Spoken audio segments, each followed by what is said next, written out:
Una colorida comunidad de criaturas. Un hábitat con múltiples caras.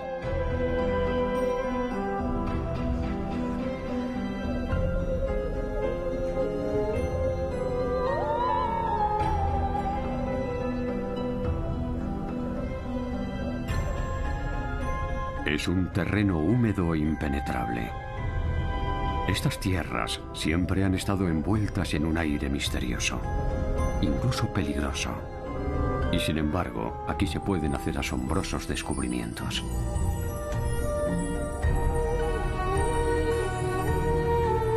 La turbera.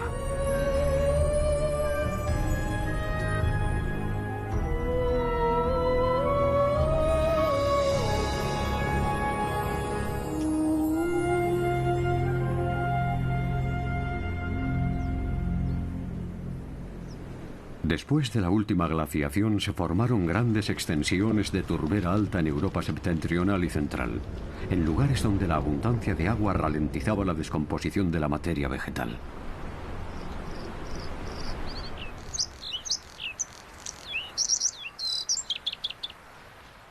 El deshielo de la nieve invernal revela signos de vida, excrementos de animales del año pasado y arándanos rojos, frutos resistentes a la congelación.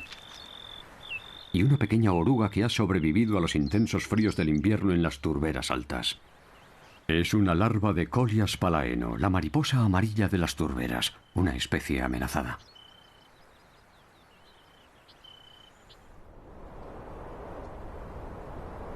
Tanto en el norte como en el sur, las turberas altas destacan en el paisaje. Son superficies ligeramente abombadas, como una lente, rodeadas de árboles y con una laguna negra en su interior.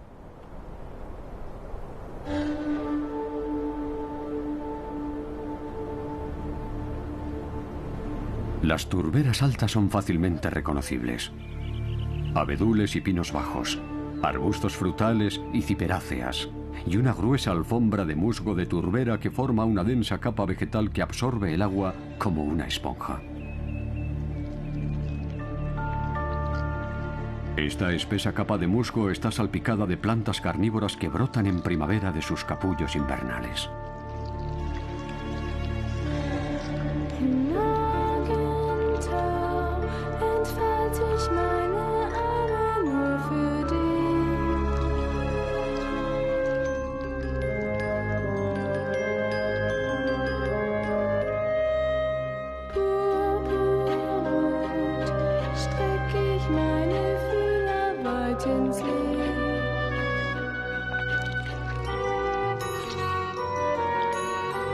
Las hojas del rocío de sol de hojas redondeadas están dotadas de más de un centenar de tentáculos pegajosos, una ingeniosa trampa.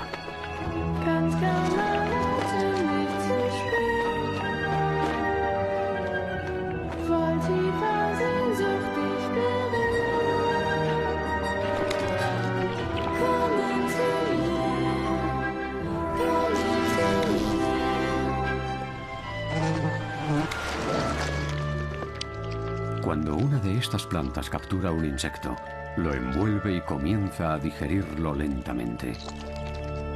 Normalmente se alimenta de pequeños insectos y rara vez atrapa presas de mayor tamaño.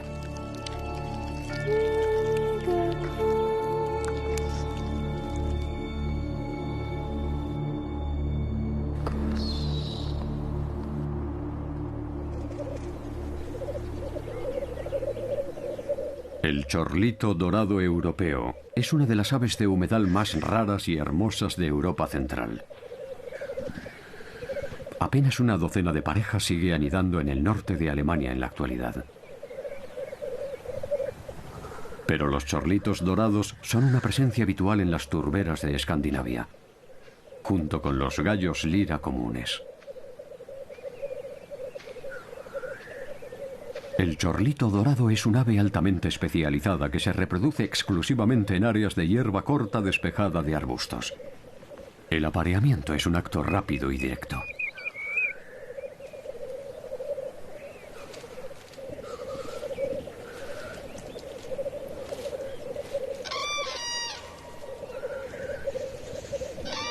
El gallo lira vive aquí, en las tierras altas del norte durante todo el año.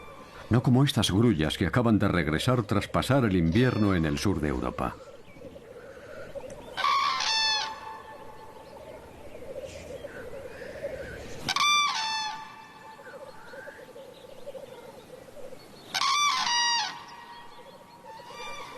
Las grullas se mueven con seguridad sobre la húmeda alfombra de turba para realizar sus exhibiciones nupciales y aparearse.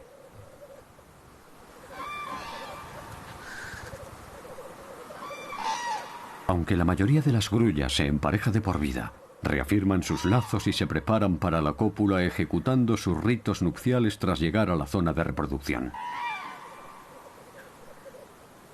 La hembra indica al macho su buena disposición con arrullos y adoptando una postura inequívoca.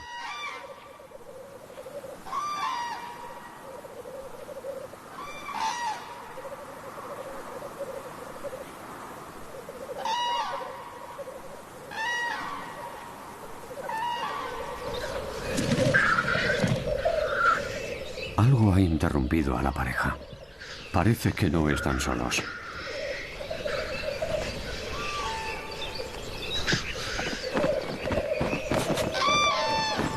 Otro macho se ha presentado en su territorio y es expulsado de inmediato.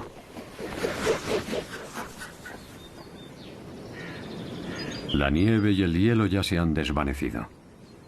Los días van siendo cada vez más largos y la vegetación revive una vez más. Los arbustos de arándano negro ya están cubriéndose otra vez de brotes, y la oruga de la mariposa amarilla de las turberas, que como todas las orugas tiene un apetito descomunal, aprovecha al máximo el momento.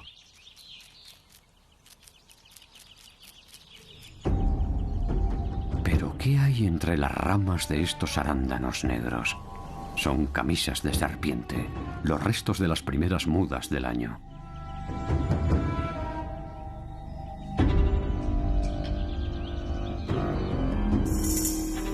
La víbora común europea muda la piel al inicio de la época de apareamiento. A continuación, los machos, que pueden ser bicolores o negros, se concentran en las áreas de combate.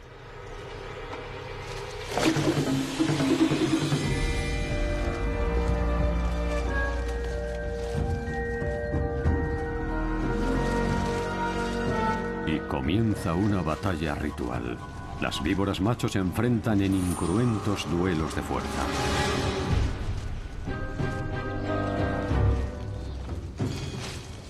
Los machos se retuercen entre los arbustos de ciperáceas en combates que pueden durar hasta media hora. Finalmente, el macho negro se impone al de color más claro, que se ve obligado a retirarse.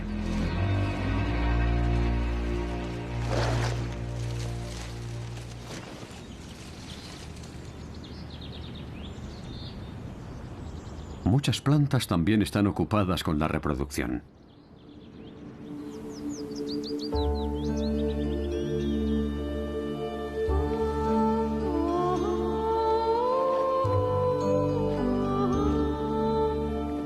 Pequeños penachos plateados brotan de finas hojas pardas. Son las inflorescencias de la hembra de la hierba de algodón cola de conejo. Dentro de unos días, estas mismas flores pasarán por una metamorfosis.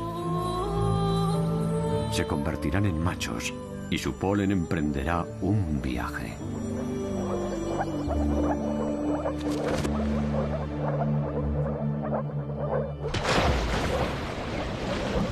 Cuando florece la hierba de algodón, un incesante gorgoteo empieza a elevarse sobre algunas turberas.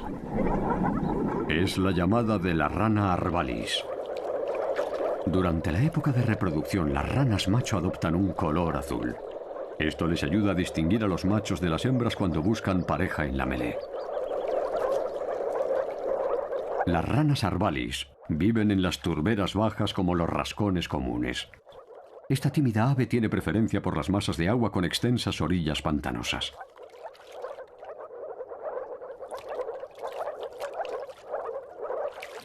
Cuando una laguna poco profunda es invadida por la vegetación y se encenaga, se convierte en una turbera baja.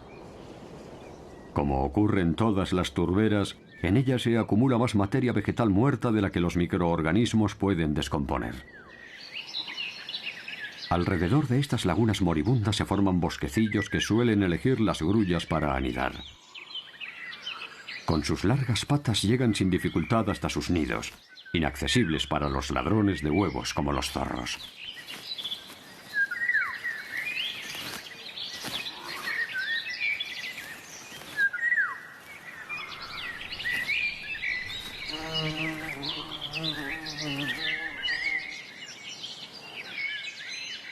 Las grullas no son los únicos animales que crían en las turberas bajas.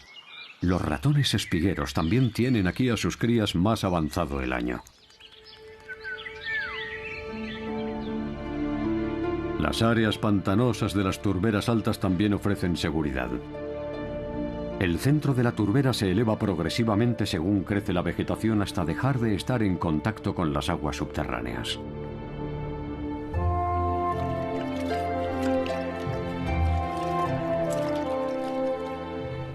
La cerceta común cría aquí a sus pequeños porque en estas lagunas están a salvo de los ladrones de nidos.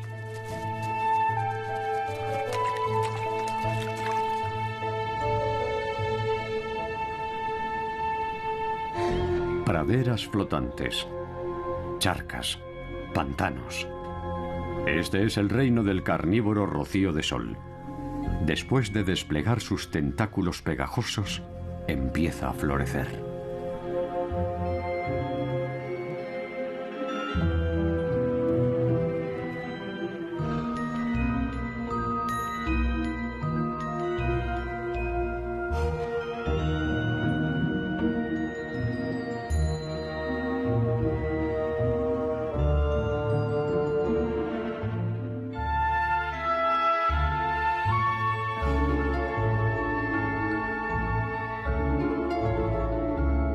Pero, igual que si los insectos hubieran decidido no polinizarlas a modo de venganza, los capullos no llegan a abrirse.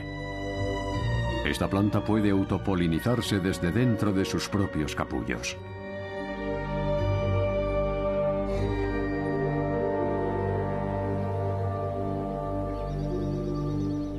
En algún lugar de la turbera, con frecuencia en áreas donde el terreno es irregular y crecen grupos de arbustos, se encuentra la zona de apareamiento de las víboras.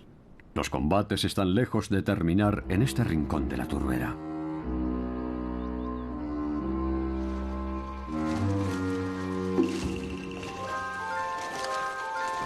Un macho negro vigila estrechamente a una hembra. Quiere aparearse con ella. No muy lejos, un macho de color más claro también ha detectado su olor.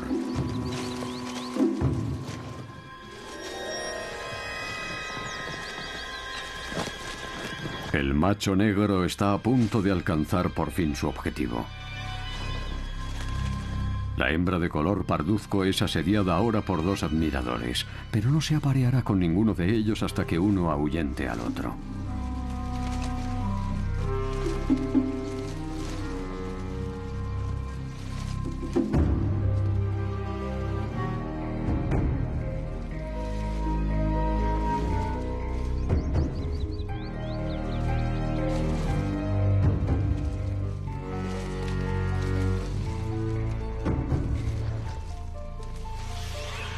Esta escaramuza puede durar varias horas.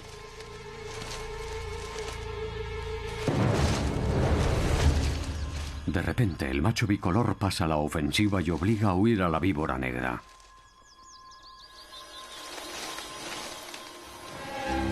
Si consiguen aparearse con éxito, la hembra tendrá alrededor de una docena de crías cuando llegue el verano.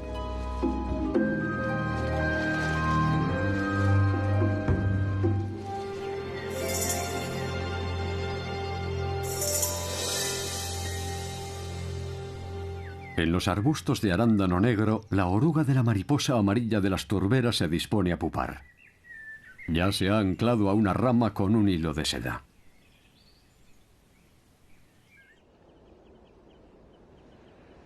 Ahora, al anochecer, se puede oír un peculiar sonido en algunas zonas de las grandes y desiertas turberas del norte y este de Europa.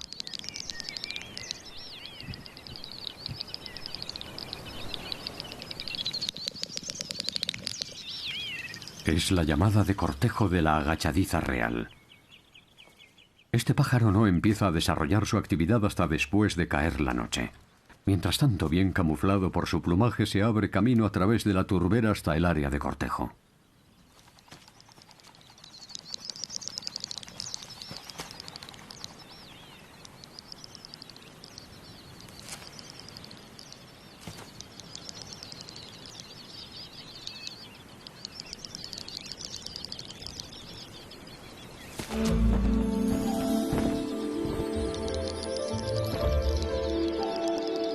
En algún lugar de la turbera se encuentran distintos puntos predefinidos.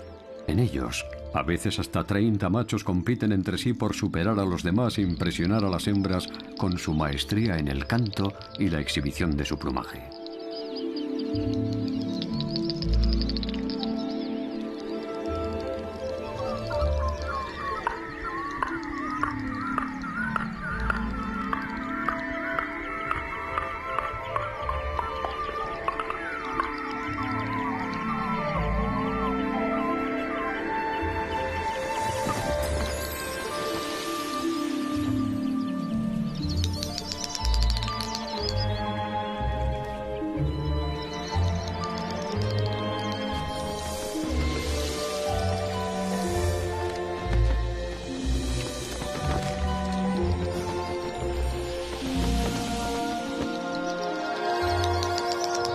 El ritual de cortejo se prolonga hasta el amanecer.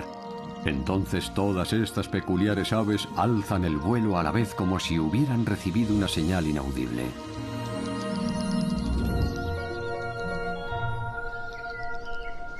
En otros tiempos, el canto de las agachadizas reales podía oírse en las turberas de toda Europa central, incluso en Alemania. Pero hace aproximadamente un siglo sus poblaciones se extinguieron. Suecia, Noruega y Lituania ya han perdido la mitad de la superficie de turberas que tuvieron en otro tiempo. Dinamarca, Alemania y los Países Bajos han conseguido destruir un 99% de sus turberas. Se utilizan excavadoras y palas mecánicas para arrancar la capa superior de turba de la superficie. Cada hectárea de turbera que se seca libera hasta 30 toneladas de CO2 a la atmósfera anualmente, ya que al quedar expuestos al aire, los restos vegetales empiezan a descomponerse. Solo Indonesia supera a la Unión Europea en la emisión de gases tóxicos de efecto invernadero por efecto de la destrucción de turberas.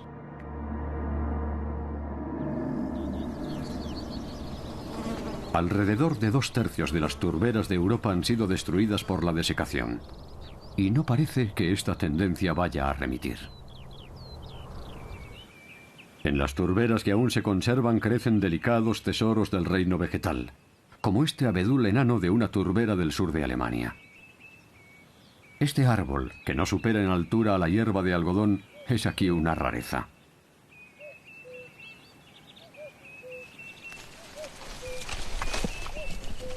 Pero con la rigurosa climatología de Escandinavia, en casi todas sus turberas se pueden ver abedules enanos. Mientras su hábitat se mantenga intacto, los ungulados ramoneadores como los alces no pueden poner en peligro las poblaciones de estos árboles en miniatura. Todas las plantas, desde el abedul a la hierba de algodón, se protegen de los animales que se alimentan de ellas produciendo grandes cantidades de semillas.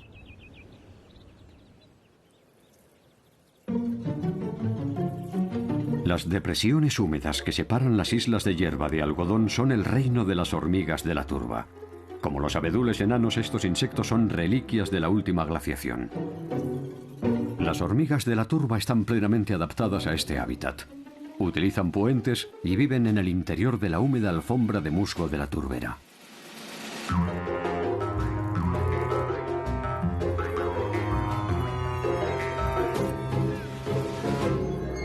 Lo más asombroso de estas hormigas es su forma de conseguir alimento. Las hormigas de la turba rara vez cazan por sí mismas. Normalmente dejan que los rocíos de sol hagan el trabajo y les arrebatan casi 3/4 partes de las presas que capturan.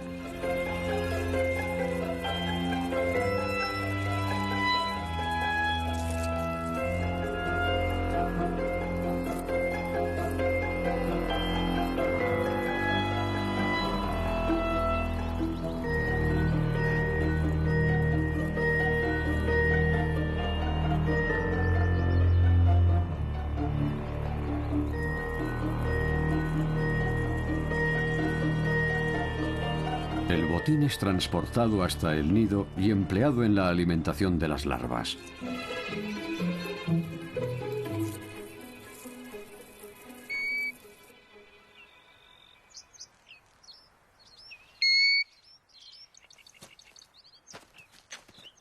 Unas poblaciones prósperas de chorlitos dorados y hormigas de la turba son claros indicadores de una turbera sana.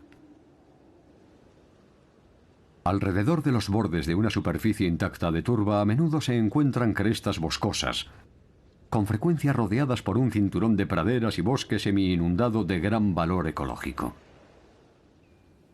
Las fronteras entre estos hábitats pantanosos son fluidas. Según aumenta la diversidad del paisaje, lo mismo ocurre con la variedad de especies animales que lo pueblan. Los corzos se alimentan de las hojas frescas de los arbustos, mostrando una clara preferencia por los brotes más tiernos y los capullos.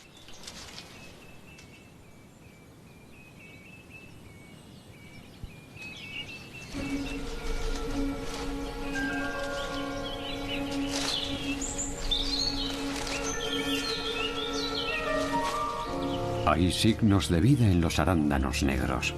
La crisálida de la mariposa amarilla de la turbera aún sigue colgando de un hilo de seda de una de sus ramas. Ya se puede distinguir el color de sus alas y la forma de sus antenas a través de la envoltura pupal.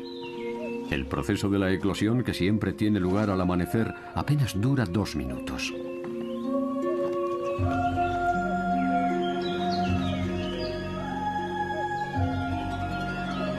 Es en verdad un pequeño milagro.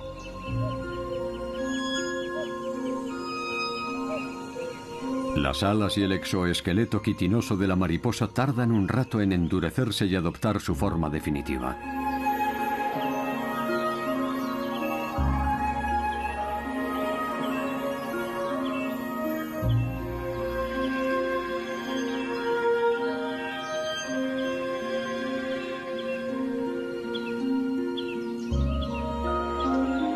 Llega el momento de su primer vuelo. Pero la mariposa amarilla de la turbera no vuela por capricho o simple diversión.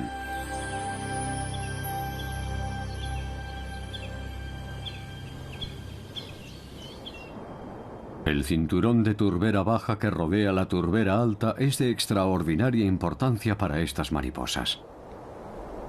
Es en estas praderas donde la mariposa amarilla de la turbera va a encontrar el néctar que le da la vida.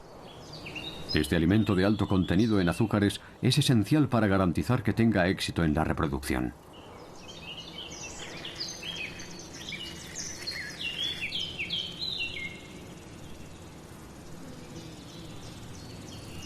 Las praderas de la turbera baja son el hogar de plantas extrañas, como esta flor blanca, un satirión verde.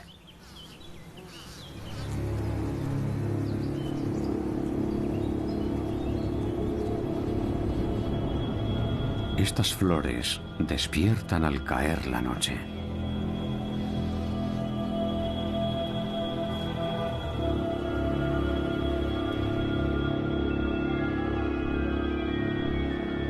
En la oscuridad, un agradable olor a vainilla se eleva sobre la pradera húmeda. Lo emiten los satiriones verdes, que solo tientan a los polinizadores con su néctar durante la noche.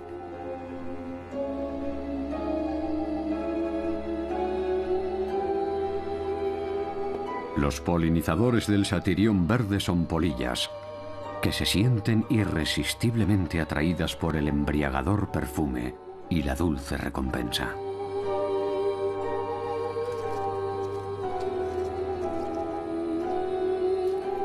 El ratón espiguero también está muy ocupado durante la noche. La alfombra de hierba ofrece más protección de los predadores durante la noche que a la luz del día.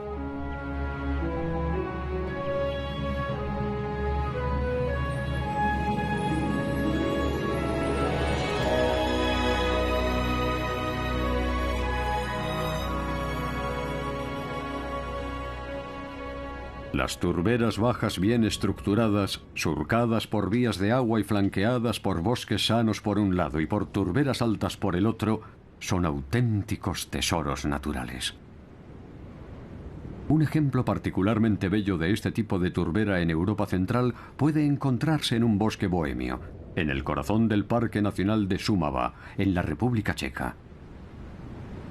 Este es el hogar de una fascinante diversidad de flora y fauna de las turberas, como el rocío de sol de hoja redondeada.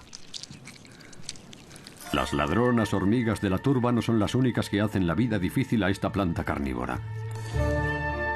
Las orugas de la polilla emplumada del rocío de sol se alimentan de sus hojas pegajosas.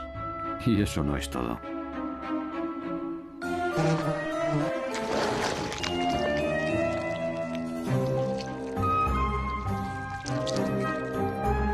Las orugas de la polilla emplumada devoran tanto las hojas como los insectos capturados por la planta. Es un banquete altamente nutritivo compuesto de ensalada y plato de carne, por así decirlo.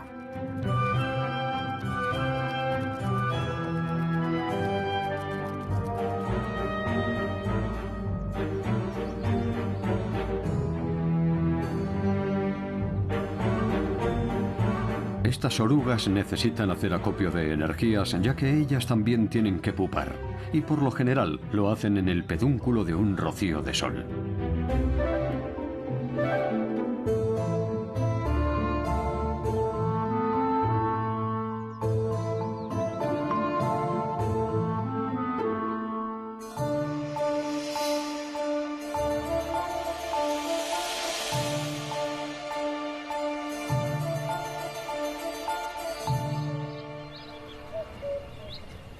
Ahora mismo la turba saturada de agua libera grandes cantidades de humedad en el aire.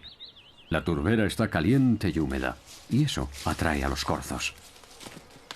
Las turberas suelen estar libres de la presencia humana, por lo que ofrecen un refugio generalmente tranquilo a los corzos.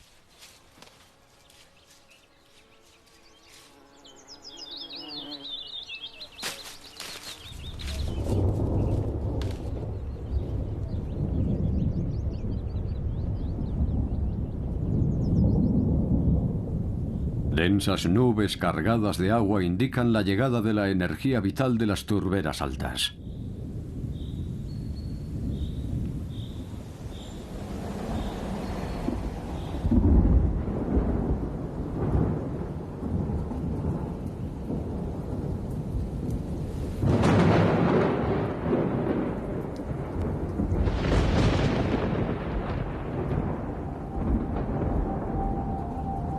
Las turberas altas se consideran ombrotróficas, es decir, alimentadas por las nubes.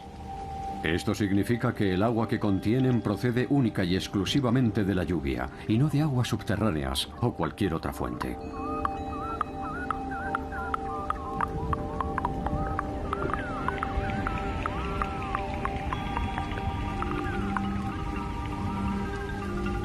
Esta agua de lluvia nunca llegará al fondo de la turbera. Gracias a la alfombra de musgo de alta absorción permanecerá almacenada en el cuerpo esponjoso de la turbera.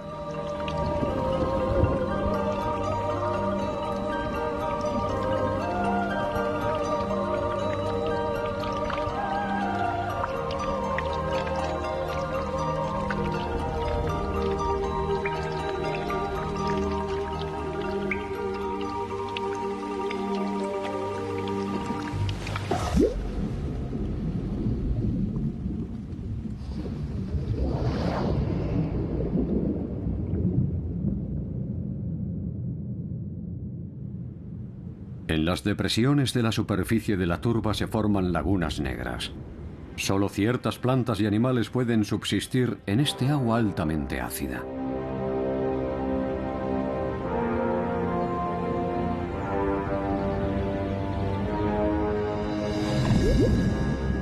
Algunos ciprínidos, como la carpa prusiana y el carpín, pueden vivir en estas aguas turbosas, al igual que las larvas de mosquito, su principal alimento.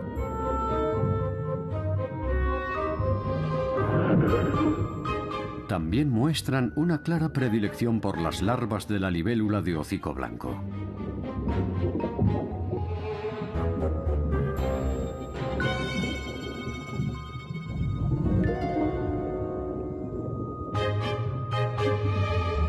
A su vez, Las larvas de mosquito capturan minúsculas algas y otras criaturas microscópicas que contiene el agua.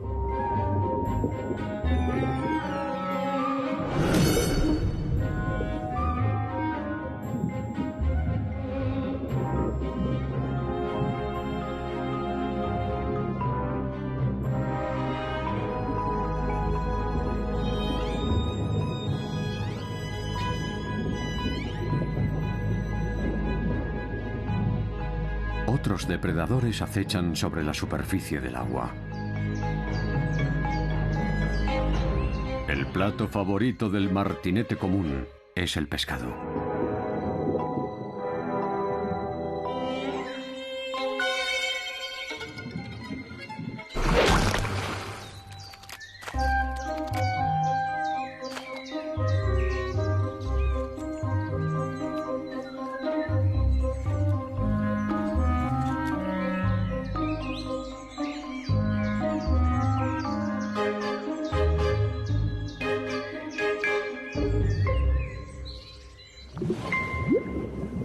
El ciclo de la cadena trófica nunca cesa.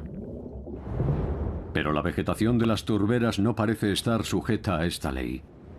La omnipresencia del agua impide que la vegetación muerta se convierta en humus, por lo que las capas de materia vegetal se van acumulando y la turbera crece de forma espectacular, aproximadamente 1 metro cada 1000 años. En los bordes de las lagunas negras crecen arbustos de arándano negro. Sus hojas están salpicadas de pequeñas manchas rojas. Son los huevos de la mariposa amarilla de la turbera. Esta es una imagen cada vez menos habitual, ya que la destrucción de las turberas está poniendo en un grave peligro la supervivencia de esta mariposa. Pocos días después eclosionan las diminutas orugas. La hembra de la mariposa amarilla de la turbera tiene las alas casi blancas. El macho, sin embargo, hace justicia a su nombre. Casi de inmediato parece ocurrirles algo extraño a las hojas del arándano negro. El culpable es el insaciable apetito de las orugas de la mariposa amarilla.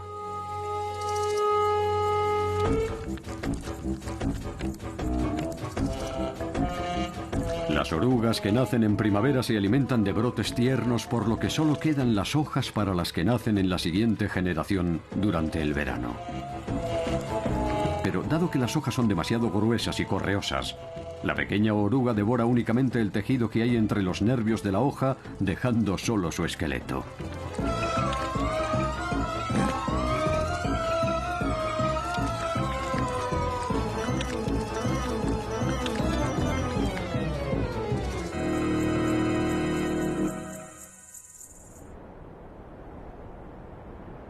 A cierta distancia se distinguen los árboles y arbustos, pero la mayor parte de la biomasa vegetal de una turbera alta está formada por musgo. Una planta como el musgo de turbera, tan próspero en este hábitat, ha de tener algún secreto para reproducirse con tanto éxito. Si la lluvia y la temperatura del aire son las correctas, el musgo de turbera forma sus esporas en cápsulas de color oscuro en la punta de sus tallos. Por increíble que parezca, la presión en el interior de estas diminutas cápsulas es la misma que la de los neumáticos de un camión. Nada menos que de 5 bar.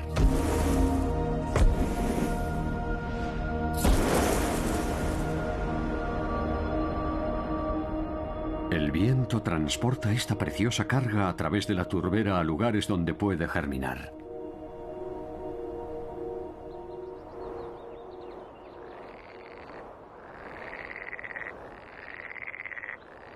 Los numerosos cuerpos de agua de pequeño tamaño que contiene una turbera son el hábitat de criaturas extrañas, muchas de las cuales solo se encuentran en las aguas alcalinas pobres en nutrientes de estas lagunas en miniatura.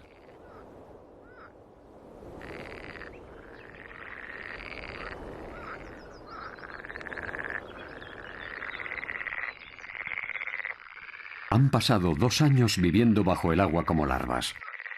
Ahora estas libélulas de hocico blanco emergen del musgo para vivir una vida de insectos voladores que apenas durará unas semanas. Sus objetivos son encontrar alimento y aparearse para poder reproducirse.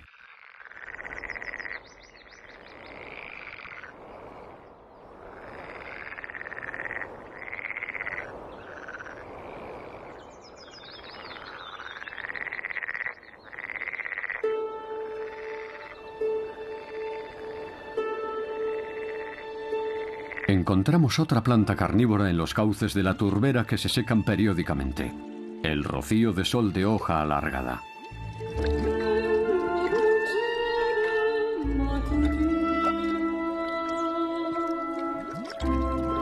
Es una de las pocas plantas capaces de arraigar en la masa de turba, carente de tierra y casi por completo de nutrientes. Por ello se ve obligada a obtener de otras fuentes el nitrógeno que necesita para sobrevivir. El rocío de sol de hoja alargada también se alimenta de los insectos que captura. Sin embargo, esta especie es capaz de atraer y cazar presas más grandes que el rocío de sol de hoja redondeada.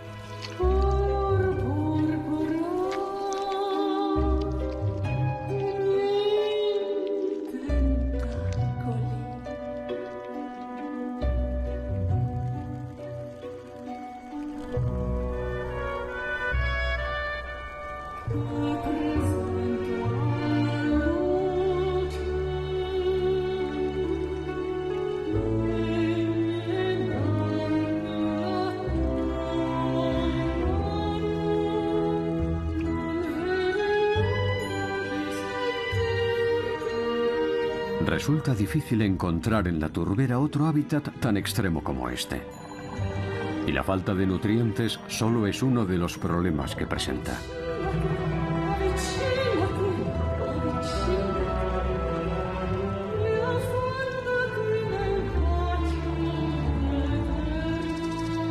El agua viene y se va. Por lo general, los canales de color más oscuro están expuestos a la luz directa del sol y se calientan con gran rapidez. El rocío de sol y la víbora están volviendo a sus hábitats en turberas recuperadas. A pesar de todo, hacen falta décadas para completar la recuperación de las áreas de turbera destruidas. El brezo que crece sobre la turba a lo largo de las orillas de este canal artificial de una turbera resulta muy decorativo, pero es un indicador de que aquí algo no va bien.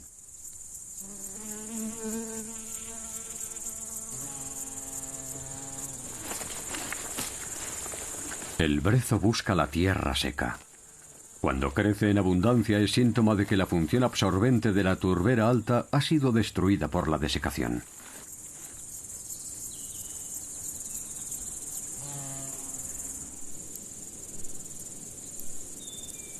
Cuando se vuelve a inundar una turbera que se había secado, suelen volver a establecerse en ella especies que habían desaparecido.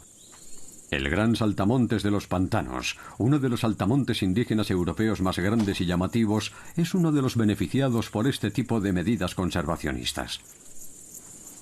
Estos saltamontes son fácilmente reconocibles por su canto, que producen mediante un chasqueo rítmico de sus patas traseras.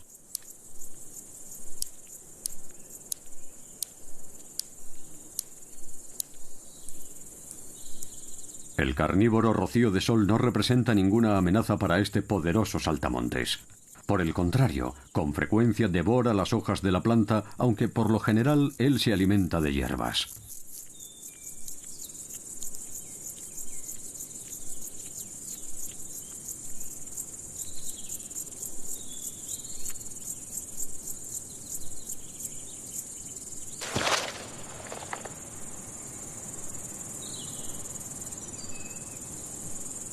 Estos insectos son unos impresionantes maestros del salto y el vuelo.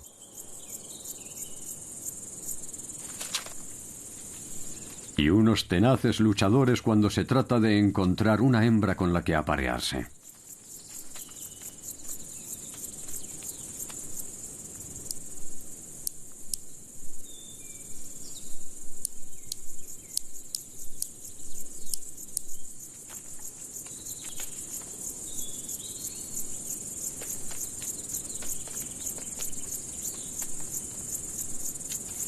La pareja de saltamontes de los pantanos marcha a través del terreno húmedo.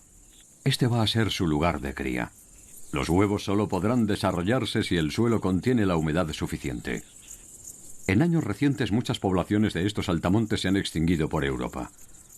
Su hábitat, que durante siglos fue considerado de calidad insuficiente para el cultivo, se ha ido convirtiendo progresivamente en tierra de labranza.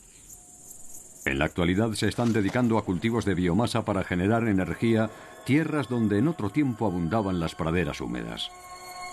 Las áreas de cría de las víboras también son cada vez más escasas, sobre todo en Europa central. Esta hembra ha incubado una docena de huevos en el interior de su cuerpo. Ahora, en mitad del verano, sus crías salen de sus huevos transparentes y finos como el papel, apenas la madre los ha puesto.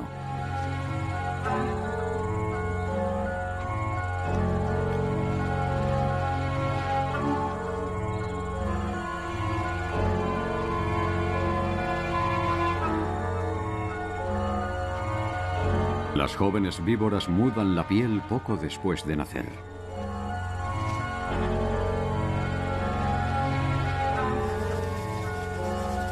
Su madre se desentiende de ellos de inmediato.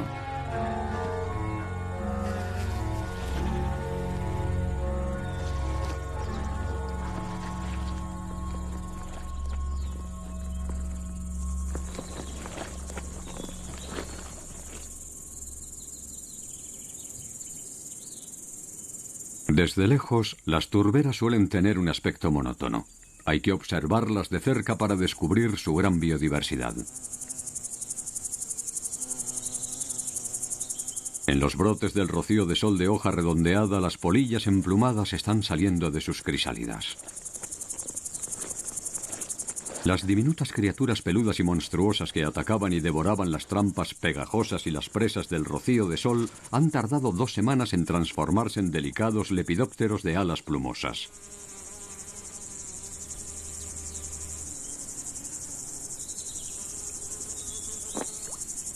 Parten en busca de pareja y de un rocío de sol donde poner sus huevos. Y con un poco de suerte pueden acabar en una nueva turbera donde aún no se haya establecido ninguna otra polilla emplumada.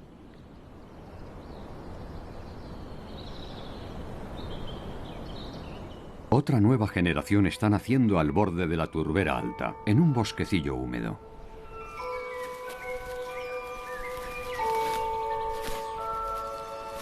Después de un mes de incubación, un polluelo emerge de uno de los 2 huevos de esta grulla.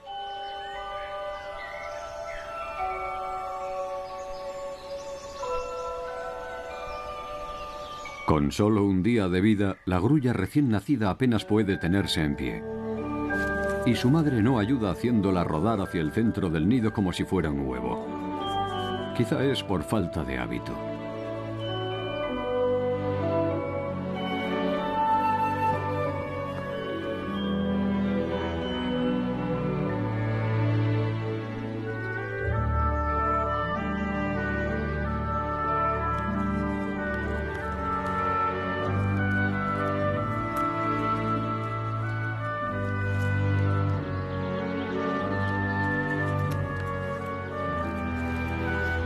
Aunque el alimento que contenía la yema mantendrá al polluelo recién nacido durante 2 días, sus padres no pueden perder tiempo.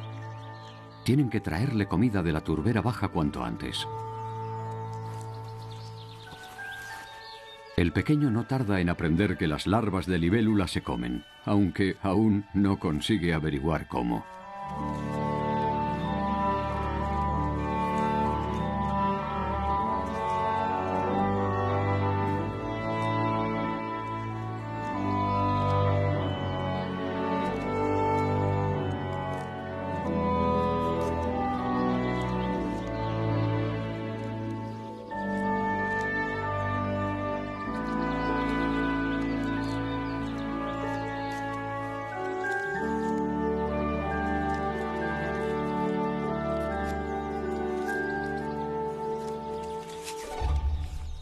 Ahora sí.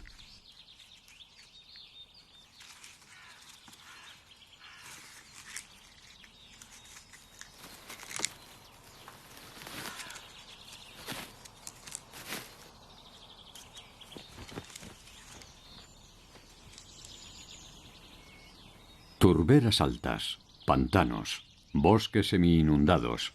El terreno se eleva y se hunde aquí y allá lleno de turba en distintas fases de desarrollo.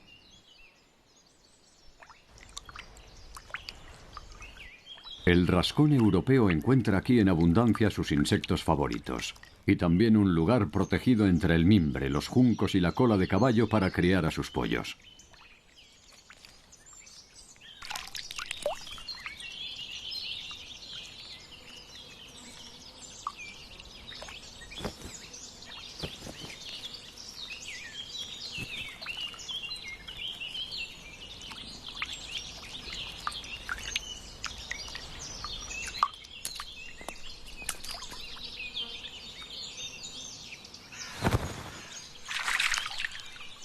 Los que prefieren un lugar seco, pero también quieren disfrutar de la protección de las áreas pantanosas contra los depredadores de cuatro patas, tienen la posibilidad de anidar sobre el nivel del agua entre los tallos de los juncos, como hace este carricero común.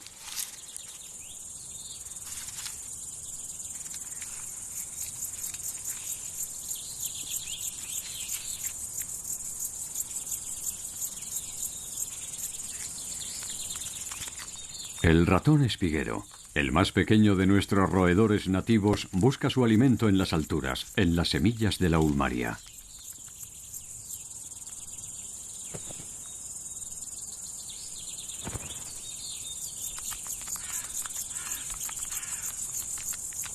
Este pequeño ratón también está construyendo aquí su propio nido a prueba de inundaciones.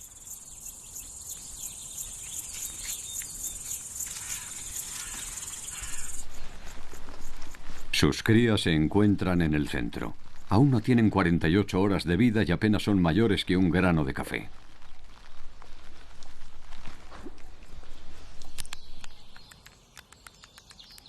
La madre se ha alejado del nido un momento para reponer fuerzas con los frutos de la pimpinela.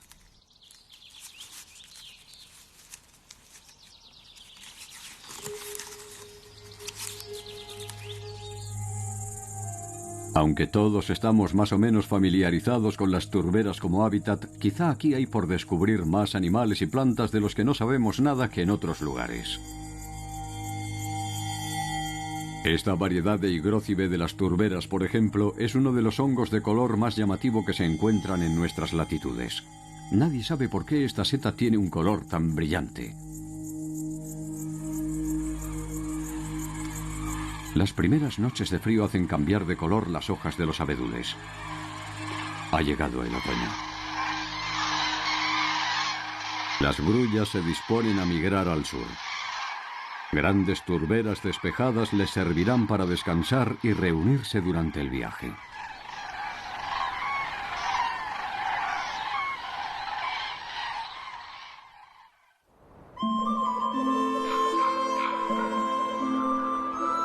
Y después llega el invierno, un tiempo en el que ningún ser, o mejor dicho, casi ningún ser, se mueve en la turbera durante meses.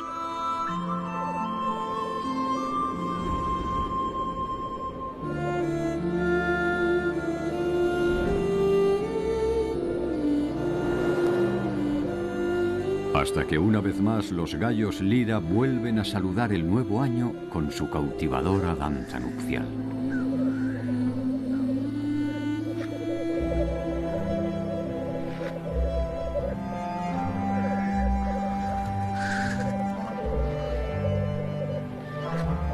Es un espectáculo que se puede contemplar en muchos lugares de Escandinavia.